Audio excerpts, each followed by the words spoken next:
Have you been imprisoned in your previous? This is the scary thing about consulting with people. People will put you in the prison of your previous. In Saul's case, it wasn't a life of sin, it was a life of self-righteousness. But see, to them, he was a Christian killer, and so they could never forget what he represented to them. And that's why it was important that he went straight to God. I heard a story one time about 3 baseball umpires, and they were talking about their philosophy of calling balls and strikes. Well, one of the baseball umpires said, "I call it like it is." And the next umpire said, "I call it like I see it." And the third umpire said, "It ain't nothing till I call it." I believe God is saying today, it ain't nothing till I call it. You might think you're really something. Your resume, it ain't nothing till I call it. Paul, who was so credentialed, Paul, who was so capable, Paul, who was so incredibly charismatic, said, "You heard about my previous way of life." Now get ready, because this is a really powerful reflection from the apostle. He said, "You heard how intensely I persecuted the church of God and tried to destroy it.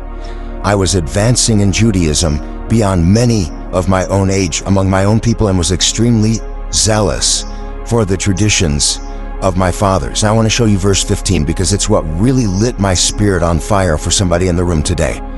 Paul says, "After all of that you've heard about me, after all of that I did against Jesus, I was fighting against him. Now I'm following him. I was fighting against him. Now I am filling the world with his teaching. I am filling the world with the message that I used to fight against." This is how big God can do it. This is how drastic of a change God can make. It is too soon for you to give up on anybody. It is too soon for you to give up on you. It is too soon for you to give up on freedom. I was telling somebody the other day, this is the way I am, and it will never change. And they said, "It's too soon for you to say that. You've got too many experiences. You've got too many valleys. You've got too many mountains. You've got too many tomorrows. You've got too many next months. You've got too many next years. It is too soon for you to say that. It is too soon for you to say I'll never. It is too soon for you to say I'm not. It is too soon for you to assume that what you've seen so far is all there is to you." Because Paul, who was called Saul, thought, "I've done it, this is it." And God laughed, because where he put a period, God put a comma. He said, "You heard about my previous way of life. You heard how I advanced. You heard how zealous and passionate I was." And then verse 15 says something very powerful. "But when yet God, comma." I know it's going to take a minute, but you're going to get it. "But when God, comma." Take those 3 words and get them in your spirit. Now put them in your mouth and say them. But when God. I want to see the chat light up right now with that 3 words. But when God. One of the favorite phrases for us to shout about in churches. But God. Now, this is a little different. But God means it seemed to be going one way, now it's going another. It looked like this, it was really that. I was dead in my sins and transgressions, but God made me alive. Paul wrote that, by the way. Paul wrote that after he'd spent his whole life fighting against the thing he was now following in. Paul wrote that, by the way. Don't you dare tell me that you're done. Don't you dare tell me that nothing good is going to come from you. Don't you dare tell me that it's over. Paul wrote that. But when God, comma, I wish you could see this on the screen. You're listening to this on a podcast. If you are listening to this sermon and not watching it, pull the car over and look at the screen right now, or pull up this verse in your YouVersion app. Pull up Galatians 1:15, because I want you to see, but when God, which means what? That it's on his schedule. It had, not mine. What? But when God, I was sinking deep in sin, far from the peaceful shore. But when God, they rubbed me off, talked about me like a dog, said I was annoying. But when God, I was up to my neck in it. I didn't think I could take another phone call or a text message with bad news. But then a light shone from heaven and knocked me off my horse and knocked me off my rightness. But when people said he'll never get up, people started planning my funeral. People started writing my obituary. People started talking about me behind my back. But when when did Saul's name change to Paul? I know when Abraham's name changed, Genesis chapter 17. Check this out. The Lord took this man named Abram, and he said, I like to buy a consonant, then I like to call him Abraham. Look at this. Genesis 17. Abraham fell face down. Abraham what? Somebody else fell that we were just talking about. So sometimes the fall signifies that there's a call coming. There's a call coming. There's a call coming. I don't know what you fell into this week. Some of you fell back into something this week that you thought you walked away from. But after the fall, there is a calling. You're going to help somebody get set free from it. And I know y'all don't like this, but sometimes it takes wrong to get you ready. Yeah, come on. It takes wrong to get you ready. Stop beating up on yourself. Paul said, by the grace of God I was called. It's time for you to fall into calling. Now, Abram fell face down. He wasn't called Abraham yet. He was called Abram. Abram means exalted father. That's pretty good, eh? Called Abram. I need an upgrade. Well, when he fell face down, God said to him, that's to call after the fall. As for me, this is my covenant with you. You be the father of many nations. Because Abram means exalted father. Abraham means father of many. So now we see that God is exchanging a name as a setup for expansion. I don't want you to just be a father. I want you to be a father of many nations. Who else? You want to see Jacob? Genesis 32. He's wrestling with God all night. You don't know it's God. Yeah, he's fighting here. And then he falls. Come on. And he says, I'm not letting go till you bless you when he falls. God said, I see you struggling with God, humans, and you have overcome. So you're no longer going to be called Jacob, which means heel grabber. Come on. But now your name is Israel. Come on. Which means overcomer. Because you struggled with God and with humans and have overcome. Wow, he got a new name. Because he was not just carrying himself, he was carrying a nation.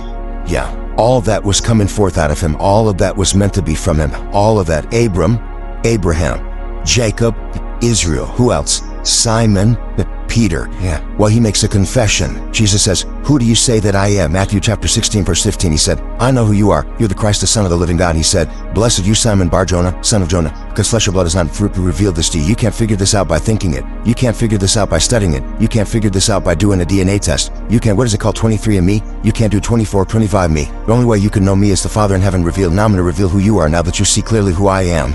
I say you are Peter, Petros, Cephas, rock.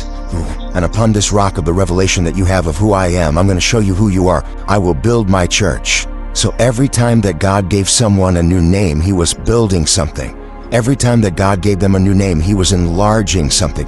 Every time that God gave their new name represented a new assignment, a new sphere, a new domain, a new level of weight. So when did Paul become Paul? Saul. Now, I have to confess to you here. I would like to tell you that I learned that in Bible school, and I never forgot it. But my limited mind just always thought that when God touched him on the road to Damascus, because he went blind, and then he met a man named Ananias, and he got his sight back, and he was able to see. And then he went into the desert to prepare for 3 years. I always thought that somewhere in that Acts chapter 9, somebody, God or Ananias or somebody said, and verily, I say unto thee, Saul, you will no longer be called Saul. You will now be called Paul. So I read all through Acts chapter 9, and I was like, wait, I missed it. Where is it? Maybe it's I'm reading the wrong version. It took me about 2 hours. I just kept reading. I read Acts chapter 9, where Saul got knocked down and fell, and God told him, I'm going to call you to be a chosen vessel. I read Acts chapter 10, Acts chapter 11, Acts chapter 12. I read the whole rest of the book of Acts, and God never changed his name. And I was shocked, because I thought just surely if he's going to be representing Jesus now as the Apostle Paul, that God must have given him that new name. Well, it's not until Acts chapter 13, verse 9, that we see when Saul became Paul. Pause real quick. Pause. I'm telling you this because sometimes we don't know when we're changing. Wow. Sometimes it's 14 years later when you're writing the book of Galatians that you realize, oh, it wasn't a fall. It was a calling. What looked like falling was actually calling. What looked like a disability was actually my unique gift. What looked like a learning disorder was actually my brilliant mind just firing a little different than everybody else's. What looked like a rejection from people was God's redirection for something that He called me uniquely to do. Why aren't you helping me preach? I'm trying to help you recategorize, reclassify some stuff, because it ain't nothing till God calls it. Amar, you can't call it good, you can't call it bad, you can't call it success, you can't call it failure. It's nothing until He calls it. And here is the mighty Apostle Paul saying, God who called me from my mother's womb. And then I realized in Acts chapter 13 verse 9, this is the most anointed verse I've read all year. This will change your life. This will set you free. Because everybody's waiting for this change to come when I'm going to feel better and be better and do better and get taller and get richer. And everything's going to be going my way and everybody's going to be nice to me and smile at me. And I'm not going to struggle with this anymore. Acts chapter 13 verse 9, here it is. Then Saul, who was also called Paul. What? You mean God didn't change his name? Nope. Saul was his Hebrew name. Paul was his Roman name. Am I? Because he was all that.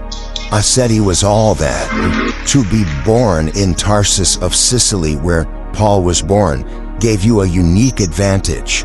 That although I am Jewish by heritage, I am Roman by citizenship. So it means that I'm Saul and I'm also Paul. Saul isn't bad. Paul isn't bad. I'm just both.